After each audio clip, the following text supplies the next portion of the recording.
So we're back again for another retro review. A different world. Let's get into it. Ain't it obvious?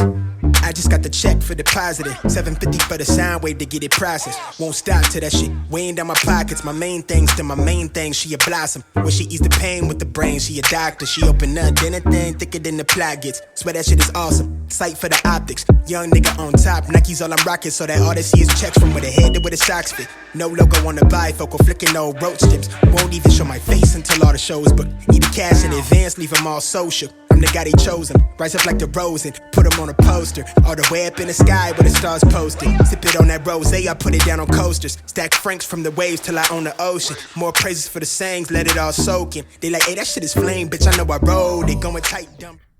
Hey everybody, welcome back to my channel. This is EBBIE with EBBIE Reviews, and this is going to be my retro review of A Different World Season 3, Episode 4, Dream Lover. So, this again begins the origin of the great love story of this whole series, which is Dwayne and Whitley. So we start out at the pit. Dwayne and Ron are talking about quality women over quantity, and Ron is more of quantity based. He's very much a get as many women as he can type of dude, versus Dwayne, who is very much a I want one quality woman and to be with that one quality woman.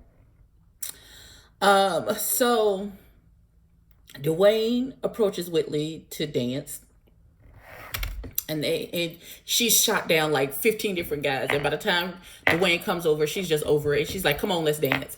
And he was like, oh, I wasn't expecting. Okay, fine. So they start to dance, and they're slow dancing, and Dwayne's hand slowly creeps his way down and tries to grab Whitley's booty, and Whitley is scandalized. How dare you keep your hands off my person? And she runs off, leaving her purse in the pit.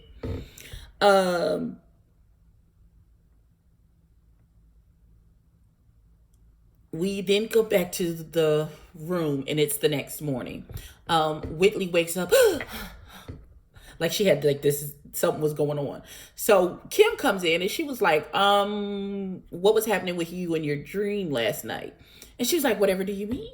And she was like, because you were mommy.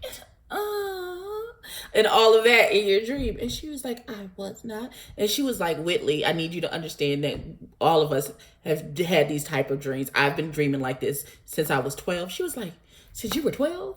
12? And she was like, yeah, so I'm sure. She's like, some of the girls in here can get super rowdy. So I'm sure whatever you had a dream about wasn't that bad. And she was like, yeah. And she's like, promise not to laugh. And she was like, okay. She was like, who was it? And she was like, if you promise not to laugh, I'll tell you. And she was like, okay. And she tells her it was Dwayne. And Kim breaks out into hysterical laughter. That seems like something that I would do. Like, I'll promise you, like, I won't laugh, but I swear to God, if it's something crazy, I'm gonna laugh. I'm gonna apologize, like, in the midst of my giggles, but listen, I love you.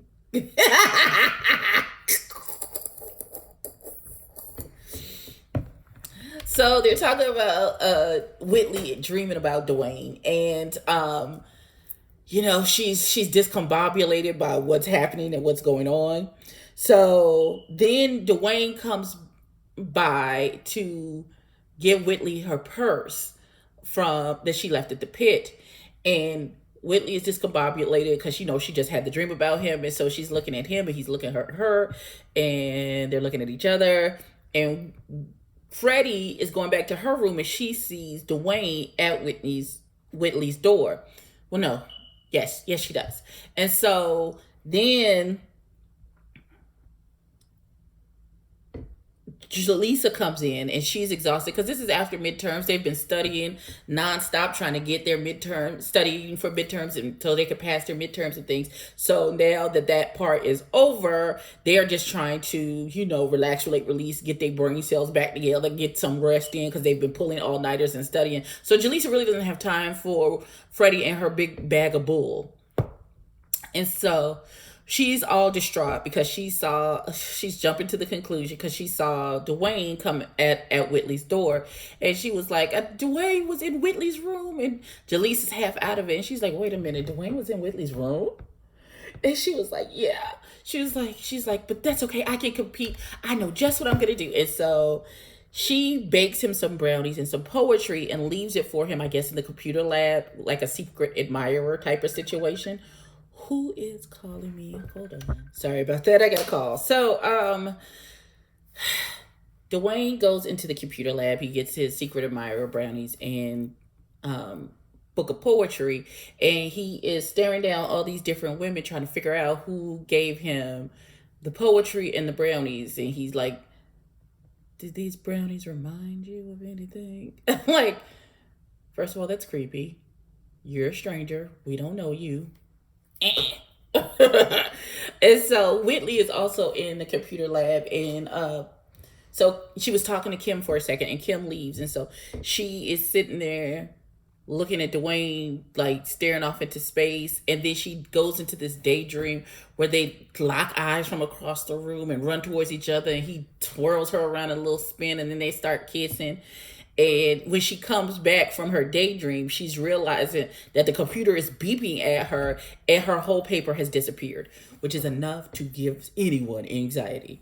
So now that the paper is, she's like, oh my God, what am I going to do? So Dwayne comes over. He's like, calm down. I got you. He's like, it's just probably just, she's like, I can't do all that work over again. And so he gets the paper to come back. I don't know. He presses 3 buttons and the paper comes back. And so she's so grateful. She's like, oh my God, Dwayne, thank you. And kisses him. Freaks out, runs away. So then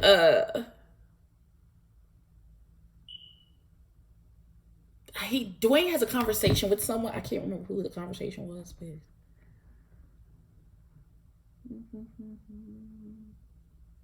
So he talks to Ron and gets some very bad advice from Ron because he thinks that he explains that, you know, him and Whitley danced and they had that conversation at her room, and then, you know, the brownies and the poetry, and then she kisses him in the computer lab. So he puts 2 and 2 together and gets 6 and thinks Whitley is his secret admirer. And Ron is like, go claim your woman and da-da-da-da-da and blah, blah, blah.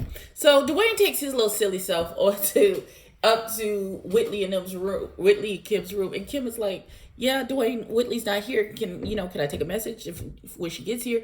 And he is like, oh no, I'm just you're gonna see a lot of me more often. And he starts testing the bed. You testing the bed, my nigga? The bed? Okay.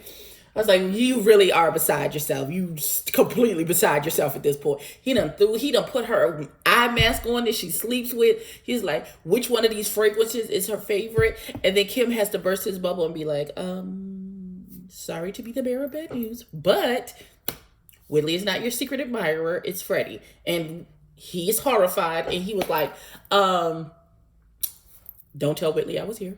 I'm just going to back it on out. And so he leaves. Whitley then comes into the dorm and sits down and have a conversation with Letty. And she talks to her about the fact that she's a virgin and she feels like she is in a very unpopular, lonely club of one. And how she was dreaming about having sex, and this is the first time that she had that type of situation happen to her. And Letty said, when you're ready, it'll happen, and not before. And it's okay that you're a virgin. It's not that big a deal. You're not the only one. She gives her that kind of pep talk, like not to, at least you're in a hole, but she's saying, don't sweat it. The timing is everything. When it's right, it'll be right. And then it'll happen when it needs to happen. Then we see Freddie down at the pit, and she's distraught because she sits down with Whitley, and she's like, Whitley, I've come to the conclusion you win. You can have Dwayne. And she was like, and Whitley plays this she's so delicate with Freddie's feelings at this point. She's like, no, at last it is not to be. I thought we had something, but I was wrong. I leave him for you, Freddie. She was like, oh my God. She was like, how? She's like, I have my studies to keep me grounded. And then Dwayne comes up and he's like, Freddie, can I talk to you? And she was like, goodbye, Dwayne. And she runs out. She runs out. Lord, listen. That thing, it took me. Do you hear me? It took me down. It took me all the way down. So Freddie and Dwayne sit down, and he was like, someone made these brownies for me and wrote me this wonderful poetry. And he's like, and maybe you would like to talk about that. And she was like, sure. And he's like, okay, would you like to share the brownies? And she was like, yeah. And he was like, oh, I'll go get you a Coke and to wash this down. I'll go get some Cokes for us to wash this down. And so he gets up from the table to go get something to drink. And Freddie has her so excited. I'm so excited moment. And that's how the episode ends. Like I said, this, even though they come together briefly and then immediately bounce off of each other, this is actually the beginning of the great love story of this entire series, which is Dwayne and Whitley. And I'm absolutely here for this all day, every day. So that is my review for A Different World Season 2 episode, what episode? 4, Dream Lover. Please like, comment, and subscribe. Tell a friend to tell a friend. Drop down in the comments. Have you ever had a secret admirer? Have you ever had a secret crush? Did you tell the crush? Those are the good questions. Did you tell the crush? And then what happened? Drop down in the comments and let me know. Please like, comment, and subscribe. Tell a friend to tell a friend. And I will catch you in the next one. Peace.